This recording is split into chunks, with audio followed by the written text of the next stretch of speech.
Go, go, go, let's get it. I'm a trapping fanatic, that shit automatic, so I cannot turn it on or off. Bitches all on my dick, then she hop on my dick, I'm like, why you keep hopping on and off? Your bitch all on my dick, she be doing the most, I tell her, little bitch, you so extra. And my gun up on me, but not run up on me, niggas, they wanna fight, they some wrestlers. So what if Isagi went into the wild card instead of our dark hero, Kunigami? Well, this could go many ways, with Isagi completely being eliminated from Blue Lock, but he's our protagonist, so let's focus on the upside that we could take this story. First, everything remains the same up until the very beginning about Isagi. This goes until he faces Naruhara and Baru. In this match, the two were the X factors which would decide the outcome. This time, Isagi falls short, with Naruhara picking up Nagi and Isagi being left behind. The pain and the agony of defeat hit his mind, alongside the sadness that he can't become number one now. He had his goals set so high, only for it all to end here. Just why? Why was he the one to be crushed? And he was crushed by those he once considered allies. But that's where he went wrong. No one is an ally in Blue Lock. Everyone is fighting for one position, to become the best, and it seems that I lost sight of that. He walks down the hall until another door appears in front of him, and only the voice of ego is heard. Yoichi Isagi, do you remember the first person you crushed when entering this facility? Isagi then thinks of Kira as ego continues. He thought of you as an ally, yet you crushed him. Now it seems you're on the other end of the spectrum. What will you do? Will you allow yourself to be crushed just like him? Or will you choose the latter and climb through the rest of these unpolished gems laid before you? I'll reveal something that you may have noticed. Me and you are almost the same, Isagi. But you have the chance to gain something I didn't. The mind and the body to become the world's newest number one. What will you say and do now? Forsake everything for a goal you've set in front of you, or will you remain the same, losing your will to play football entirely? Ego leaves it up to Isagi, but of course, our boy's going to enter the wild card. Now, here's the tricky part where I won't lie at all. Since we haven't got a deep dive into the wild card itself just yet, let's go through where Isagi returns, as after the Blue Lock 11 scrapes by in the U20 match, some time does pass, which allows a Neo-Egoist League to be created, as now the strikers return, as well as many from the U20 team. When deciding on a team that he should pick, I did have some trouble, as I don't think he'd actually follow Noah for his strategic nature here. I actually think he'd end up choosing somewhere like Italy or England. But Isagi chose England, believing his body needed to increase even more. He walks into England's stratosphere, as he's the last one to enter, shocking everyone as he would see Chigiri, Ryo, and Nagi. As they turned seeing him, they were shocked as the wildcard door had opened. Isagi had a more dark expression and almost seemed taller and bulkier. The hell is everyone looking at? Isagi ignores him, and then Chris Prince begins to check out his physical specs. He knows that it's quite impressive, so he asks Isagi what type of football he wishes to play. That should be simple, a type of football only the greatest striker can see and play. Chris smiles, as now their training could truly begin. Isagi's own training under Chris and Agi include increasing his vision of the field as well as his shooting and physical abilities. It's clear that Isagi was made for this training, as even Chigiri and Ryo struggle when trying to keep up with him. Constantly, Chigiri asks what happened to him within the wild card, but Isagi would always tell him to piss off as he's annoyed. Their training would continue going on, with Barca, or Spain, actually losing to Germany, and their next match is set in Manshine City, England. Chris Prince goes through them, deciding to make a starting lineup right now, as we see Isagi as the lone striker starting over Nagi. This had shocked many from Blue Lock, who remembered Nagi and how strong he was in the U20 match. As the match between the two teams would begin, Manshine starts with the ball and begins their own attack. Isagi sends it to Agi, and his team works it around the midfield, not struggling at all. Even against Kaiser and Ness, they just work passes around the two of them. Isagi himself wasn't even looking at the play behind him. Suddenly, Agi stopped with the ball, with Kaiser guarding him. You know this attack is pointless. Kaiser, have you ever thought those eyes of yours are completely useless? Agi chips the ball ahead into open space, where Isagi is seen aiming for a shot. This is where we would have a cool moment of Kunigami trying to body and block off this attempt, only to be flipped onto his back and watch Isagi score a left-footed direct shot, with all eyes now being on Isagi, this new version of him. Ego would sit back smiling in his room. If all the calculations are correct, Isagi is now the most complete striker from Blue Lock. In this match against Bastard Munkin, we see Isagi battle against Ness, Kaiser, and even Noel Noah once he gets subbed into the game. Each time, he proves that he went through the wild card and that it was worth it, as they couldn't stop him, except for Noel Noah who could contest him, as Kaiser could also predict his goals using metavision. But the only way for Kaiser to really stop him was to score goals as well, tying the game whenever he could. But even that could do nothing, as Isagi had an even stronger Ryo and Agi supporting him with his off-ball movement. The eyes that Isagi used in this match resembled metavision, but I think they might be even stronger, as this would be a vision similar to that of Jinpachi Ego that he had when he was a player. As I believe, he might change the wildcard's challenges to suit this version of Isagi, as once he was the final man standing, there would be a different type of training for him within the wildcard. As well as the training that he had in England would enhance his vision, allowing him to see everything more clearly, predict plays, and even more than that, his shots. He unlocks this new state of flow, using it to win this match with the final shot. This was his direct shot, but now it had evolved to be used without even receiving a pass. Because Isagi had become so physically capable, the shot was able to be performed within mere seconds.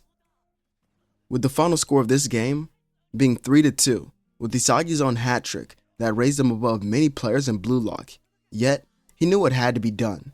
With Ego still watching him, he needed to reach the level of the world's #1, as Noel Noah showed him a different level that he still hasn't reached yet, which he would call Master Class. As for Kaiser, he promises to destroy Isagi in the future, as Isagi tells him to piss off and die, walking off of the field without even celebrating with his team. Many of Manshine's bench players question his behavior, but Chris Prince states that Isagi will become his successor. The following week, they would get a break and some time to prepare for the PXG match, as during this break, Isagi trains with Chris Prince himself and learns a new weapon to use against Rin in their upcoming match. Over and over again, we see glimpses of Isagi using his new weapon in short skirmishes between his team. Match day arrives, and we see their starting lineup does not include Shido. Isagi doesn't even question this, as he doesn't even know who Shido is really, as Rin was his true target. Rin was the first person that he lost to, so he had to face him and someone else, as he had someone even higher than Rin in mind for his revenge. The match begins and PXG runs down the field. Their passes are incredible, with Rin leading the offense. Suddenly, the ball is sent to a midfielder named Charles, who sends a perfect pass to Rin. Isagi is able to stop it with his chest, sending it up to Agi. I'm surprised to see you using a shot like that, Rin. With Agi and Ryo now leading the offense, Manshine is able to tread down the field using their own counter strategy. Loki is actually shocked, wondering where this new striker had come from. He's actually extraordinary and built for France with his flashy moves. Chris Prince then explains, and Loki smiles. Of course. We then see Isagi running up the field with Rin behind him. Rin follows close until Isagi cuts back, turning around. Agi, seeing this, sends a backheel pass to Ryo, who then chips it to Isagi. He controls it as if he was Nagi and now stands in front of Rin. You know, I've always wanted payback for that day. Ever since I got sent to that god-forsaken place, I've thought about that first loss that began to purge me to hell. Isagi then rips a shot out of nowhere, scoring the first goal. But I'm back now, as I've crawled my way out of that forsaken place, and I'm not going back there anyway. As it's time that the world gets their number one that they've been waiting on. Ren didn't even get a chance to defend it at all, as many were shocked, as even Kaiser, who was watching the match while training, grabbed his throat where his tattoo was and began choking. That damn bastard! Chris Princeton stands up while exclaiming to the world that the direct impact is now complete. This was his new shot that would be perfect, as PXG would have to find a way to stop Isagi from even receiving the ball, as he was so dangerous now as a striker. And they did this by having Charles man-mark Isagi, not letting him out of his sight and predicting where the passes would come to him. With that, others began to show off the fruits of their own training, like Chigiri, using his 44 Panther shot and his increased speed, only to have it blocked by Zantetsu with his own divine acceleration, which allowed him to catch up to Chigiri, as these two speedsters would still battle it out. With this, PXG begins their own counter, going up the field as they attempt to get their next shot off. To Ren, and once again, Karasu's pass to Charles is stopped, as Isagi now has the ball, showing off his insane vision, predicting their plays. This match will be a back and forth between offense and defense, of course coming down to a final goal, as I even think Manshine would sub in Nagi as well as Chris Prince. And this is where I actually think we get to see Nagi's once in a lifetime shot, as that may be the goal that decides this match.